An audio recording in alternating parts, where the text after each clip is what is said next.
৩৯ বছর বয়সী একটা লোক নিজের শেষ বিশ্বকাপের প্রথম ম্যাচে হ্যাটট্রিক। আর এই ম্যাচের আরেকটা চমকপ্রদ বিষয় তোমাদেরকে বলছি, সেটা হচ্ছে আলজেরিয়ার গোলকিপার লুকা জিদান।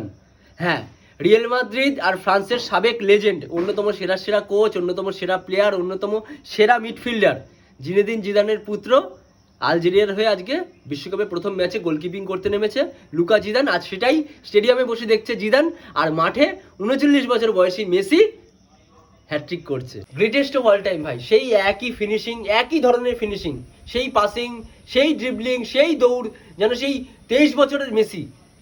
কে বলবে দেখে লোকটা কদিন পরে 39 বছরে পা দিতে চলেছে, কে বলবে দেখে? আর্জেন্টিনার ফ্যানরা সত্যিকারের ব্লেসড।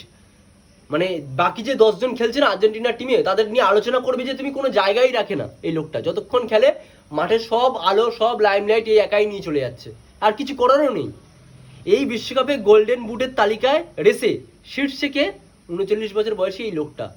কাদের সাথে? Kylian Mbappe prime time, Erling Haaland prime time, Vinicius junior prime টাইমে চলছে।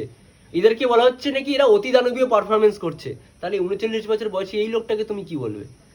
প্রতিপক্ষ আর্জেন্টিনাকে সাপোর্ট করো বা নাই করো, কিন্তু মেসি একটাই হয়, আর দ্বিতীয়বার আসবে না। আর্জেন্টিনা ফ্যানরা সত্যিকারের ব্লেসড, মানে অসাধারণ অসাধারণ, কিছু বলার নেই এই জায়গায় দাঁড়িয়ে। আবার বিশ্বকাপের সর্বোচ্চ গোল স্কোরারের তালিকায় সেখানেও আবার কিন্তু মেসি আজকে হ্যাটট্রিক করার পর মিরোস্লাভ ক্লোজের সাথে একই জায়গায় একই সারিতে অবস্থান করছে।